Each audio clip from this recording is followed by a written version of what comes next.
Glad people liked the last video. So, creaky chairs and all, encore!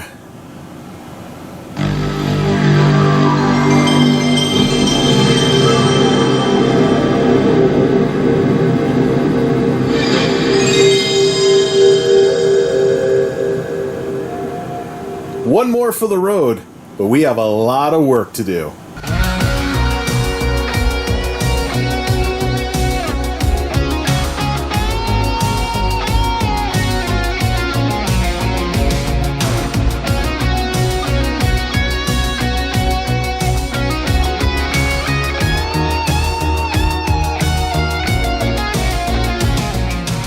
The wacky world of MultimediaJay.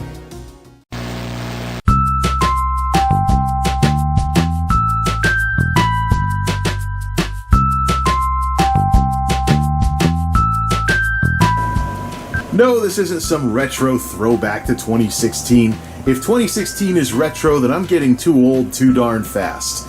I kept Geekhouse Light Mode around as an option when I set up all that Geekhouse Dark Mode stuff for numerous reasons. One of those reasons would be if I ever wanted to get some work done, so that way I could have regular light, so I could rearrange things and get things done around the house, and if need be, of course, run off of the dumb lights only, or not even bother with the torch lights, if I wanted to get some work done and rearrange a couple of things. This Geekhouse is best represented by the Rat's Nest over here by the Super Nintendo and the N64. This is basically a microcosm of the entire Geekhouse. Messy, cluttery, and the setup that I have just doesn't work. A few years ago, we did the whole Geekhouse 5S thing, and while that was pretty cool in terms of standardizing things and paving the way for Geekhouse Dark Mode, nothing could have predicted what happened in the last couple of years. Nothing. So much has changed, to the point where I'm thinking the Geekhouse should change to keep up with it. For example, this mess you see over here is the project area. It's also where I've been trying to grow some houseplants under that plant light that's part of the Geekhouse Dark Mode setup. Could you imagine all of this going away and a TV stand going here with room for some retro consoles? Probably not, but we're gonna try doing it. So for those of you who haven't been following my chat streams, number one, follow my chat streams. Subscribe, ring the bell, and set all notifications. Yeah, you know. That's how streaming works on YouTube, with go live notifications and stuff like that. Either way, I recently was surprised by my folks letting me know that they still have both of my tube TVs from back in the day. I used to, those of you OGs on this channel, you probably remember the Sanyo from a long time ago. Yeah, my first TV when I got out on my own. I was like, yeah, I'm gonna buy a TV and hook my consoles up to it instead of running everything through the computer. So I did. It was pretty much like this one, a Sanyo flat screen tube one of these setup thingies here. Anyways, they let me know they have that. They also happen to still have my little 13-inch Daewoo TV from my childhood. They've had it in their room as their bedroom TV, even though analog broadcasting was shut down over a decade ago. So it was really cool to hear that both of those TVs were still out there and they hadn't been junked or recycled. They want to know, sooner rather than later, if I have the space for them. And that's what the next round of tech videos is going to be all about. We are going to see what works around here and see if I can get this nostalgia back. And there's a very good reason for that. The reason why I want to set up a retro something or another in the Geekhouse, if I can, is because of something I learned the hard way when I set up this PlayStation in this cute little space under the monitor, where I can just move the keyboard out of the way, pull the console out and do console gaming, and then just put it back underneath when I'm done. Probably should get a sliding tray for that to not wear out the grommets in the bottom of my consoles. So this Samsung TV actually has a set of retro connectors for composite and component. They share a set of connectors. So I think it's the green from the component that shares with the yellow from composite. So you can hook up old stuff to this TV, even though it was made in 2019. So here's the idea. I want to have a place to hook up retro consoles directly to the TV, in addition to the HDMI stuff that I want to have in the normal space where the mess is that I have to clean up, because none of this works. Half the stuff is unhooked, and quite frankly, those HDMI converters, like the pound boxes, get pretty hot if you leave them on. So I don't want to have to be plugging and unplugging them in order to play like Super Nintendo or something like that. There's products on Amazon that can help with that sort of thing. But one thing at a time here. Unfortunately, I learned the hard way with this new setup for a dedicated console that's always hooked up, that this TV is a little too new for retro consoles, specifically my Super Nintendo. And it's not the Super Nintendo that's the problem. Here's my venerable old Super Nintendo circa Christmas of 1994.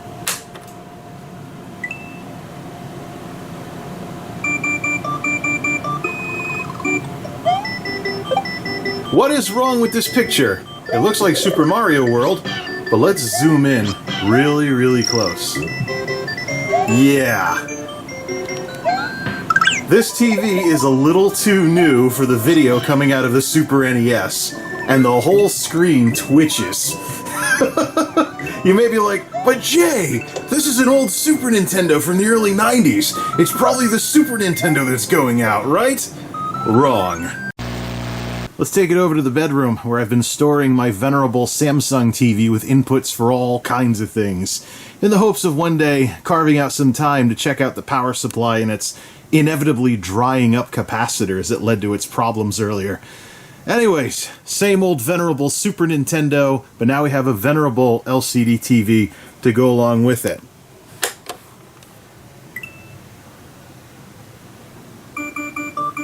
Same old Super Mario World as well.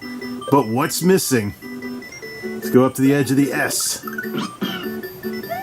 Nothing. No twitching.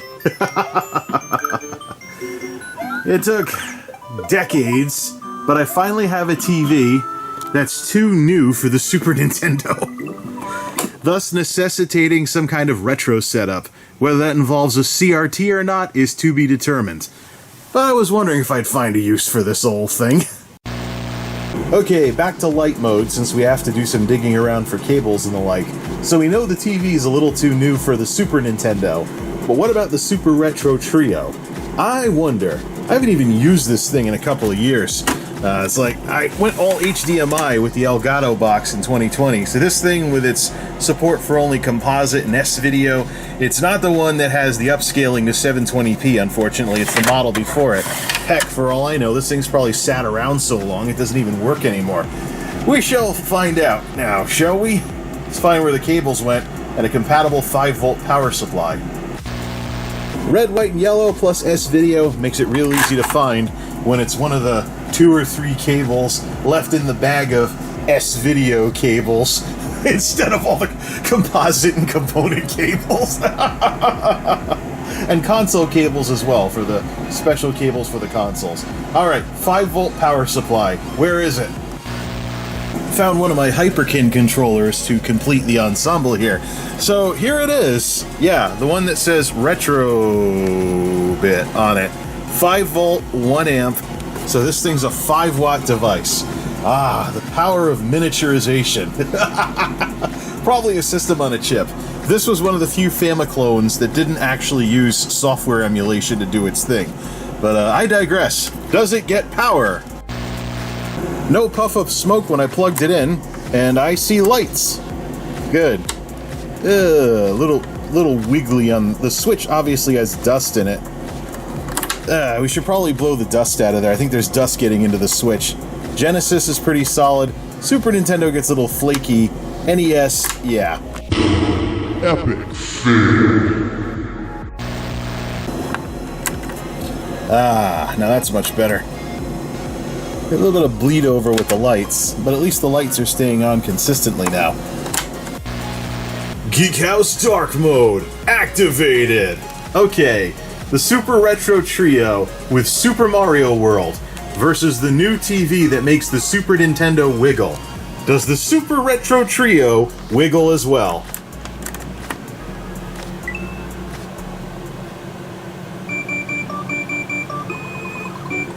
Yes, it does. Not only does the S wiggle, just like on the original Super Nintendo, but the whole screen is wiggling and there's bars and other crap. It looks like a really bad RF switch. This doesn't even look like direct video cables of any kind. Maybe the camera can't see it, but I sure can. You get better quality from the original Super Nintendo than the Super Retro Trio.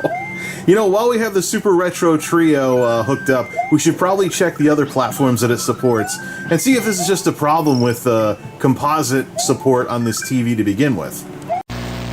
Super Retro Trio and Solstice on the NES versus the TV that makes the Super Nintendo wiggle.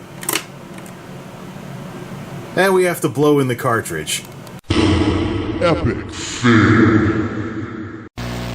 It wouldn't be Nintendo without having to blow in the cartridge, although cleaning the contacts is probably the real solution. But hey, what did we know back then? Alright, this game had some really amazing 8-bit chiptune music to it. Does it wiggle? Nope! I mean, it looks horrible. You can see artifacts around the edge of the screen. I don't know if it's because I have a widescreen TV nowadays. But okay, this picture is pretty steady, so it's only the Super Nintendo's graphics. Let me grab the one and only Sega Genesis game that I have, which I got specifically for the Super Retro Trio, because I don't have a Genesis. Mickey Mania, The Timeless Adventures of Mickey Mouse. One of the Sega Genesis versions of a multi-platform game that I actually liked better than the Super Nintendo version. And a rival 16-bit console. Unbelievable. The image is solid. It's only Super Nintendo and the resolution that Super Nintendo ran at that causes any problems over here. So for those of you folks that are wondering, why is it the case that these console companies are doing backward compatibility and all this other stuff through software emulation instead of releasing clone hardware or, new versions of old hardware? It's because of stuff like this. You know, there could be various problems. What was the demo? Oh, here we go. It could be because of, various problems like this. I actually see some checkerboarding on these sprites. Was there some anti-aliasing on the Genesis back in 1989, or am I just seeing artifacts? I don't know. Probably graphical artifacts and stuff like that. But okay, so it is something specifically to do with the resolution that the Super Nintendo used to output at that this TV, just doesn't process very well. Another reason why you should have a retro setup. Keep in mind, that is only over AV. There are none of these problems when we switch over to HDMI. Okay, back to light mode, and the PlayStation is back to being the console of choice in the dedicated spot where there's a hookup straight into the TV. We'll keep things that way for a while some things from Amazon are on order. Let's figure out the rest of this rat's nest. So here's the issue. There are HDMI consoles and there are non-HDMI consoles. In 2020, with the pandemic lockdowns, I tried my hand at these HDMI converter boxes like the Pound box over here for various old consoles to convert them up to HDMI. The problem is, those things get really hot when they've been running for a very long time, so I don't really see them as all that viable except to hook up the console to the Elgato box in order to do a stream. Plus, the Pound boxes and the other stuff needs additional power, so we'd want to plug in the micro USB and stuff. Basically, the Pound box, with how hot, the Pound boxes and these adapters and upscalers and whatever, they run hot and they basically are the sort of thing that doesn't really work very well for a permanent setup. Which is why I'm looking into something like this to eventually be part of the main setup for going into the TV over HDMI and going to the AV receiver over one of the HDMI channels. This is on Amazon. It's got, what does this thing have on it? 2 components, 2 composites, and 3 HDMIs in to an HDMI out with an input select button and a remote control. This thing is a beast. Easily the most robust AV box that I've ever seen on Amazon. If there's one that, it's also $80-something too, but if there's something that comes out that's even better than this, like that has more of the retro inputs, because this, let's count them off here. 2 composites, so that would be the Wii and the PlayStation 2, and then you go to the 2 components for Wii and PlayStation 2. The 2 composites would be for Super Nintendo, Nintendo 64, and PlayStation. So PlayStation goes up to S-Video. If there is ever one of these things that supported S-Video in addition to composite component, I'd buy that one even if it was bigger. So it would be great to have something like this with enough inputs on everything in order for things to work. In order for everything to go to one box and then one cable to go to the AV receiver and then go to the TV. And then we'll just have like special hookups and stuff for hooking up for the Elgato box or something along those lines. But yeah, that's what I think will eventually be at the center of the main hookup for the consoles coming out of the shelf. And maybe we can put in some better cable management, get some longer power cables. And then we'll have a potential retro setup with a tube TV and a direct setup going straight into the television and sending the sound through HDMI return to the sound system for basically bypassing any latency that this equipment might introduce. So yeah, let's get some things out of the boxes here and let's go to work. We're going to make even more of a mess getting everything in order here. Beginning with a proper power cord for the television, because this new TV came with a power cord that's barely long enough to make it to the UPS down in the corner at the bottom of those shelves over there. And it'd be nice if we dusted everything out too. So time to get our hands dirty. Well, it's progress, but in terms of the mess and everything, everything's going to get worse before it gets better. Ugh. Yeah, shows how little I was playing my consoles. This entire setup was complete crap. We definitely have to redo it, make it a lot more interesting. So here's what I'm going to do. We're going to redo the pipe shelves in two steps. First, we're going to get the HDMI consoles like the Wii U and the PlayStation 3 up and running, and then we'll look at everything else, switch boxes, the whole 9 yards. We're also going to take power from the bottom shelf up to the middle shelf to make it easier to plug and unplug things. Same thing too with charging, chargers, things along those lines. We really got to figure something else out for charging and everything, and then make sure you put enough weight on the bottom that it stays stable, doesn't get too wobbly. Then again, I mean, except for an earthquake, I really don't know what would happen to stuff on these shelves anyways.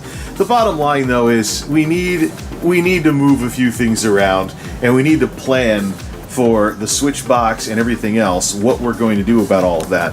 Even if it means maybe move the power up another shelf and put it on shelf number 4, because it'll be lighter than the consoles, and I have an idea for what to do about the consoles down on the shelf down there. But we gotta figure this out, and I have some ideas for how we can figure this out. But we'll do all the audacious stuff between videos here. I still have to get the answer on whether or not I can pick up the tube TVs and whether we can have a retro area at this place and spin the couch around and put more tech over here in the main area and stuff. Or if we should just abandon this silly idea or whatever. So I will probably do the most audacious stuff between videos, so that way I don't have, the filming of a YouTube video getting in the way of some of the wilder stuff I want to try. I'll come back, of course, and make a video when everything's all figured out, which I'm sure is what you'd want to see anyways. Then we can make some progress from there. But for now, it's a start, at least. We learned a few things about our little setup here, and including how much more work we're going to have to do before it's finally anywhere near acceptable here in the 2020s. Till next time, this is MultimediaJay signing off. Thanks for stopping by.